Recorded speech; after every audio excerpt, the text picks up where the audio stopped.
अस्सलाम वालेकुम students, welcome back to another video. मेरा नाम मोहम्मद एजाज है और आप देख रहे हैं the world of physics and mathematics. तो स्टूडेंट्स, आज हम क्लास 9 की मैथमेटिक्स के चैप्टर 13 वाली सीरीज को फर्दर आगे कंटिन्यू करेंगे और पढ़ेंगे अपना थ्योरम 13.1.2। सेकंड थ्योरम है इस चैप्टर का। तो चलिए जल्दी से स्टार्ट करते हैं। अगर पहले वाला थ्योरम आपने पढ़ा हुआ है तो उसके अंदर हमने क्या किया था, उसके अंदर हमें दो साइड्स दी हुई थी अनइक्वल इन लेंथ, और हमने प्रूव ये करना था कि लॉन्गर साइड जो है उसके सामने वाला एंगल लॉन्गर होगा और स्मॉलर साइड जो है उसके सामने वाला एंगल स्मॉलर होगा। इसके अंदर ये जो थ्योरम है ये उसी का कन्वर्स है। इसमें आपको एंगल्स दिए गए हैं और आपने प्रूव करना है साइड्स को, ठीक है। यानी कि दो एंगल्स आपको दिए गए हैं, एक बड़ा एंगल एक छोटा एंगल। अब बड़े एंगल के सामने वाली साइड बड़ी होनी चाहिए, इसके मुताबिक आपने प्रूव करनी है ये बात। बड़े एंगल के सामने वाली साइड बड़ी होनी चाहिए और छोटे एंगल के सामने वाली साइड छोटी होनी चाहिए। तो चलिए जल्दी से पढ़ते हैं इसी की स्टेटमेंट को। ये थ्योरम आपको कह रहा है कि if two angles of a triangle, कि अगर ट्रायंगल के दो एंगल्स आप ले लें, ठीक है, अनइक्वल इन लेंथ, कि वो क्या है, वो आपस में लेंथ में बराबर नहीं है, मेजर में बराबर नहीं है, अनइक्वल इन मेजर, ठीक है। तो क्या होगा कि the side opposite to the greater angle, के बड़े एंगल के सामने जो साइड है वो क्या होगी, वो लॉन्गर होगी, और देन द साइड, ठीक है, जो उस साइड की निस्बत जो सामने है, ऑपोजिट है to the smaller angle, smaller angle के जो सामने है। किस तरीके से है, तो वहां पर बना हुआ ट्रायंगल उसी को यूज कर लें। चलें यहां पर एक और बना लेते हैं हमेशा की तरह।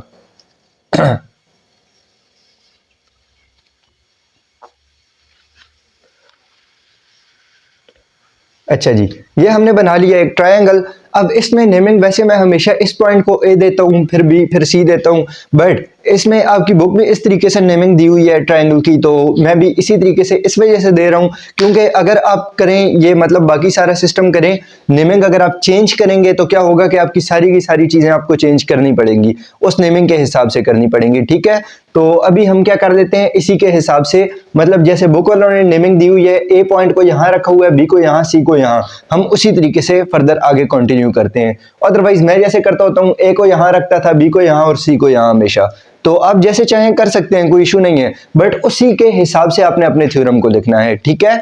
कोई इतना बड़ा इशू है ही नहीं। आप जब थ्योरम समझ जाएंगे आपको खुद सारी बातें समझ आ जाएंगी, आप खुद नेमिंग देकर और उसको खुद सॉल्व कर सकेंगे, कोई इसमें इशू है ही नहीं। अच्छा चलें, अभी हम कहते हैं कि ये क्या है, ये साइड ए, बी और सी, ये आपके पास एक ट्रायंगल है। अब इसने क्या कहा है कि अगर दो एंगल्स क्या हैं, अनइक्वल इन मेजर हैं, ठीक है, यानी कि अनइक्वल, एक बड़ा एक छोटा, ठीक है, दोनों बराबर नहीं है ना, बराबर नहीं है तो क्या मतलब है कि एक कोई एंगल एक जो होगा वो बड़ा होगा और एक एंगल क्या होगा, छोटा होगा।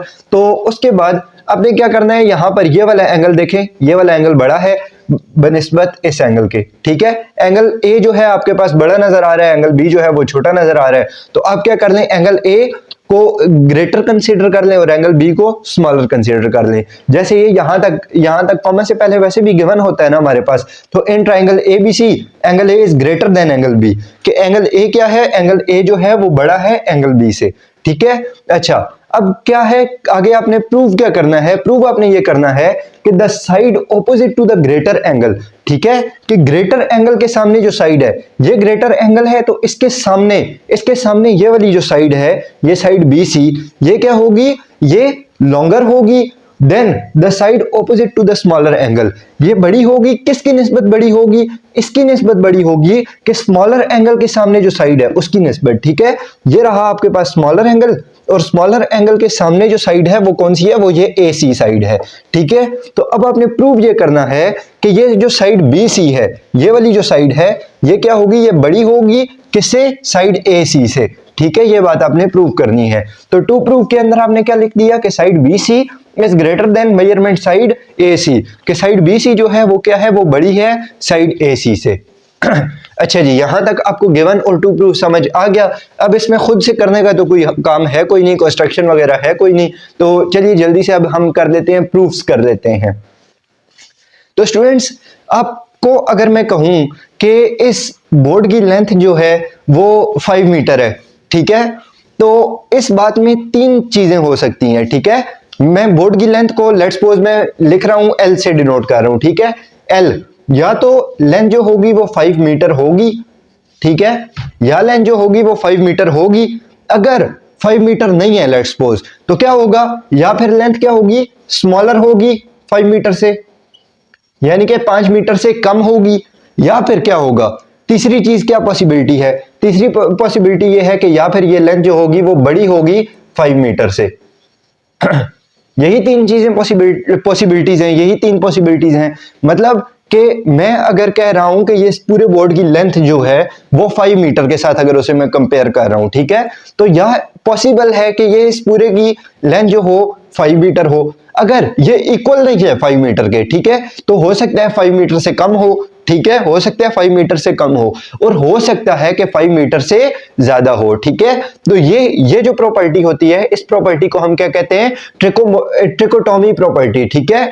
तो इसको हमने यहां पर यूज करना है इसी थ्योरम के अंदर। अब इसी तरीके से हमने कहा कि हमने प्रूव ये बात करनी थी ना कि बीसी साइड जो है वो क्या है, वो बड़ी है एसी से, ठीक है। ये जो बीसी साइड है, ये आपके पास बीसी साइड है, ये क्या है, ये एसी से बड़ी है। हमने ये बात प्रूव करनी है कि लॉन्गर एंगल के सामने, मतलब ग्रेटर एंगल के सामने जो साइड है वो लॉन्गर है, ठीक है, ये बात आपने प्रूव करनी थी। तो चलें हम कह लेते हैं, मान लेते हैं कि चलो यार ये बड़ी नहीं है, ठीक है, ये साइड बीसी जो है ये बड़ी नहीं है, हम वैसे ही सपोज कर लेते हैं। अगर बड़ी नहीं है तो क्या होगा, या तो बराबर होगी या छोटी होगी। मतलब ये वाली साइड जो है, अगर ये साइड इस ए सी वाली साइड से, अगर इससे ये मतलब बड़ी नहीं है, ये वाली साइड अगर बड़ी नहीं है, तो क्या होगा कि ये वाली साइड इसके या इक्वल होगी या फिर ये वाली साइड क्या होगी, इससे छोटी होगी। ये दो पॉसिबिलिटीज हैं। तो चलिए यही दो पॉसिबिलिटीज हम यहां पर यूज करते हैं कि if measurement side BC is not greater than AC, ठीक है, अगर BC जो है वो बड़ी नहीं है AC से, तो क्या होगा, देन पहली पॉसिबिलिटी जो है आपके पास क्या होगी कि मेजरमेंट BC जो होगी वो बराबर हो सकती है AC के, या फिर क्या होगा कि मेजरमेंट BC जो होगी वो लेस देन, BC वाली साइड क्या होगी, वो छोटी होगी AC से। दो पॉसिबिलिटीज हैं। चले अब हम क्या करेंगे, अब हम बारी बारी इन दोनों पॉसिबिलिटीज को चेक कर लेंगे कि इनमें से कौन सी पॉसिबिलिटी मतलब हमें रिजल्ट्स इक्वल दे रही है, रिजल्ट सही दे रही है।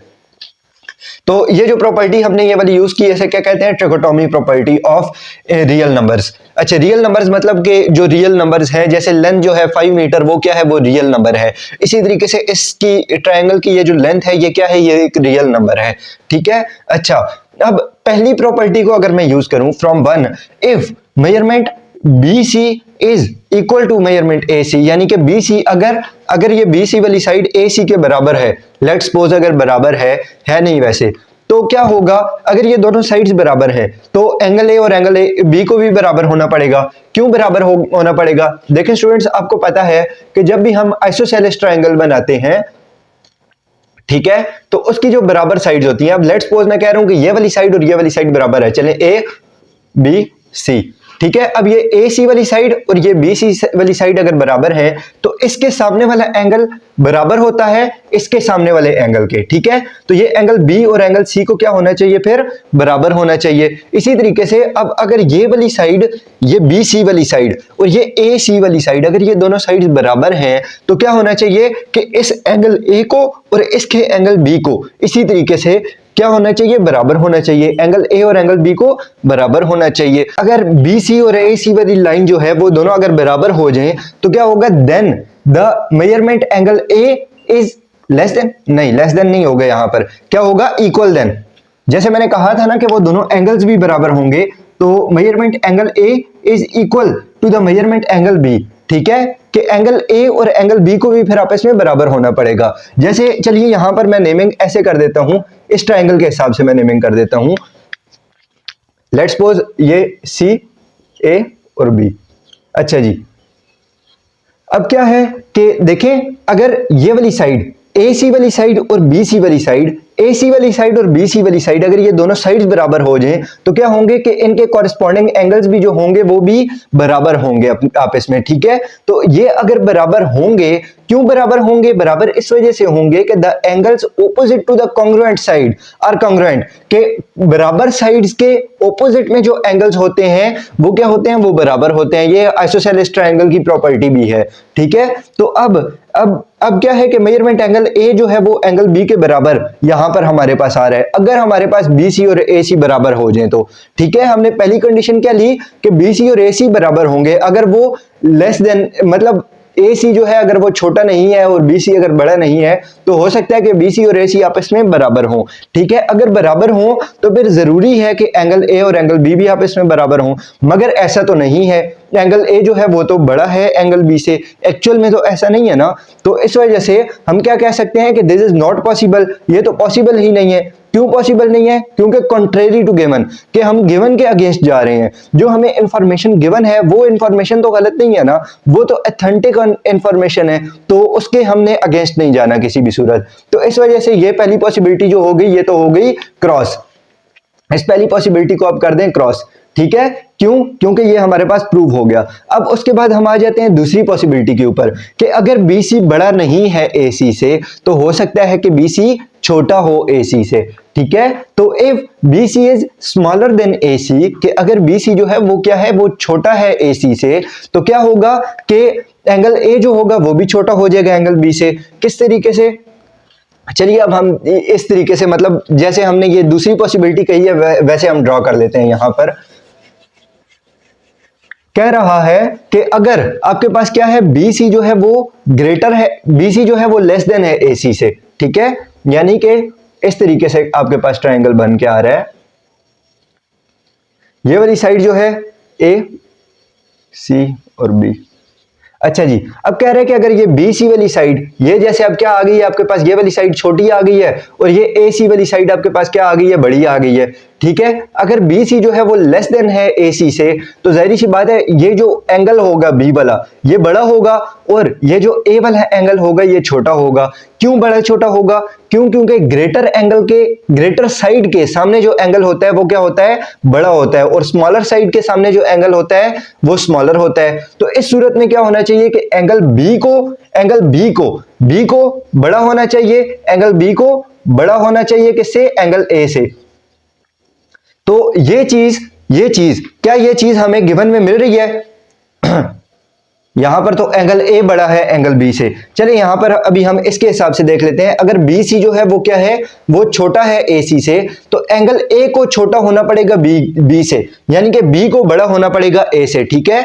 ये बात आपने पिछला थ्योरम के अंदर आपने प्रूव की थी कि ग्रेटर एंगल जो होती है, जो लॉन्गर साइड होती है, लॉन्गर साइड, उसके सामने जो एंगल होता है वो बड़ा होता है और स्मॉलर साइड के सामने जो एंगल होता है वो स्मॉलर होता है। तो इस तरीके से अगर AC वाली साइड बड़ी हो रही है तो क्या होगा कि एंगल B बड़ा हो जाएगा, और अगर BC वाली साइड छोटी हो रही है तो एंगल A छोटा हो जाएगा। कि अगर BC, ये वाली जो साइड है BC, ये अगर छोटी है AC से तो क्या होगा कि एंगल B जो है वो बड़ा हो जाएगा एंगल A से।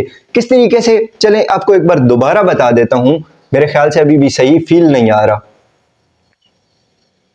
ये आपके पास एक ट्रायंगल है, ठीक है। अब देखें ये वाली साइड क्या है, ये वाली साइड लॉन्गर है, तो लॉन्गर साइड के सामने जो एंगल होगा वो क्या होगा, लॉन्गर होगा। ये वाली साइड क्या है, ये स्मॉलर है, और स्मॉलर साइड के सामने जो एंगल होगा वो स्मॉलर होगा। इसी तरीके से अब जैसे हम कह रहे हैं कि ये BC वाली साइड अगर क्या हो रही है, स्मॉलर हो रही है, ठीक है। BC वाली साइड स्मॉलर हो रही है तो इसके सामने एंगल A जो होगा वो भी स्मॉलर होगा। BC अगर छोटी है ना, ये लेस देन का साइन लगा हुआ है, BC अगर छोटी है तो एंगल A भी छोटा होगा एंगल B से, ठीक है, उसके सामने वाला एंगल।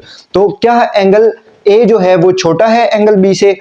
एंगल A तो यहां पर भाई गिवन के अकॉर्डिंग तो बड़ा है एंगल B से, ठीक है। तो ये जो है ये चीज भी पॉसिबल नहीं है क्योंकि यहां पर भी हम गिवन के अगेंस्ट जा रहे हैं। तो आखिरकार फिर हमारे पास यही बात आती है कि ये सेकंड कंडीशन भी जो है ये भी क्या हो गई, ये भी फॉल्स हो गई, ये भी क्रॉस हो गई।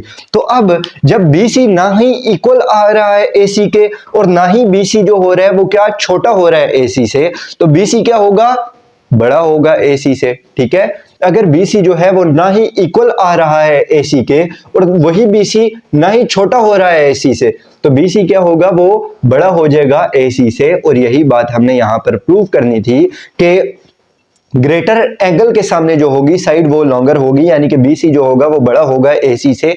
यही बात हमने प्रूव करनी थी कि ये BC वाली साइड जो है वो AC वाली साइड से बड़ी होनी चाहिए। चलिए दोबारा हम इसको जल्दी से एक बार देख लेते हैं। अच्छा जी, 13.1.2 if two angles of a triangle are unequal in measure, कि अगर दो एंगल्स हैं वो आपस में बराबर नहीं है तो जाहिर सी बात है एक बड़ा होगा एक छोटा होगा। ये बात हमें गिवन में है कि एंगल ए हमारे पास बड़ा है एंगल बी से, एंगल ए जो है वो बड़ा है एंगल बी से, ठीक है। अच्छा, उसके बाद क्या है कि the side opposite to the greater angle, greater angle, ये एंगल ए अगर बड़ा है तो उसके सामने वाली साइड क्या होगी, वो बड़ी होगी, लॉन्गर होगी than the side opposite to the smaller angle, उससे के स्मॉलर एंगल के सामने जो साइड है, यानी कि BC साइड जो होनी चाहिए वो बड़ी होनी चाहिए AC से।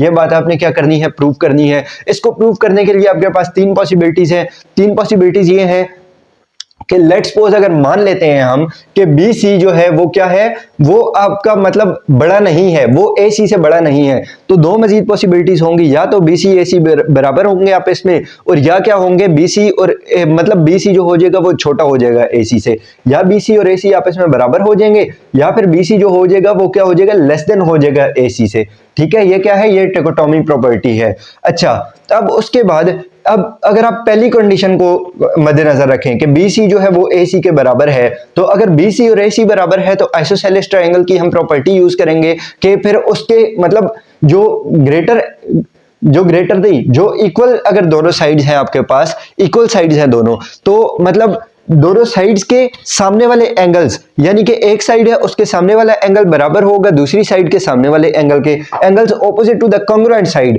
बराबर साइड्स के सामने वाले एंगल्स भी क्या होते हैं, बराबर होते हैं। तो ये क्या है, एंगल ए भी एंगल बी के बराबर होना चाहिए, मगर एंगल ए जो है वो तो बड़ा है एंगल बी से, गिवन हमें ये बता रहा है, तो हम क्या कहेंगे कि ये बात पॉसिबल नहीं है क्योंकि हम गिवन के अगेंस्ट जा रहे हैं। अब दूसरी बात क्या है कि अगर BC जो है वो क्या है, लेस देन है AC से, BC अगर छोटा है AC से, तो फिर जाहिर सी बात है AC का जो एंगल है, AC B वाला जो एंगल बन रहा है वो बड़ा होना चाहिए, सॉरी वो भी छोटा होना चाहिए। क्यों? क्योंकि BC वाली लाइन अगर छोटी है तो छोटी लाइन के सामने जो एंगल होगा, छोटी लाइन के सामने जो एंगल होगा वो भी छोटा होगा। तो अगर BC को आप कह रहे हैं कि BC क्या है, BC अगर आपके पास छोटा है तो एंगल A, यानी कि BC के सामने एंगल A है ना, तो एंगल A को भी छोटा होना पड़ेगा एंगल B से, ठीक है। तो एंगल A जो है वो छोटा भी नहीं है एंगल B से। क्यों नहीं है छोटा? क्यों? क्योंकि यहां पर गिवन तो हमें कह रहा है कि ये बड़ा है, तो गिवन के अगेंस्ट हमने यहां पर भी नहीं जाना। और इसकी जो रीजन है कि एंगल A क्यों छोटा होना चाहिए एंगल B से, तो वो ये आपका पिछला जो थ्योरम था, थ्योरम 13.1.1, उसकी स्टेटमेंट आप लिख सकते हैं कि the angles opposite to the longer side is greater than the angle opposite to the smaller side, ठीक है। तो अब आपने दो चीजें, दो कंडीशंस फॉल्स कर दी कि BC जो है वो AC के बराबर भी नहीं है, BC जो है वो AC से छोटा भी नहीं है, तो फिर जाहिर सी बात है BC AC से बड़ा ही होगा और तो कुछ हो नहीं सकता। तो बस यही एक ट्रिकोटोमी प्रॉपर्टी थी इसके अंदर मेन जो चीज थी, और आपने प्रूव इसी की मदद से कर दिया कि जो लॉन्गर एंगल होगा, ग्रेटर एंगल होगा, उसके सामने जो साइड होगी वो भी लॉन्गर होगी, और जो स्मॉलर एंगल होगा उसके सामने की साइड स्मॉलर होगी, ठीक है। तो इसी के साथ थ्योरम कंप्लीट हो गया है। बाय बाय, टाटा, अल्लाह हाफिज, अपना ख्याल रखिएगा।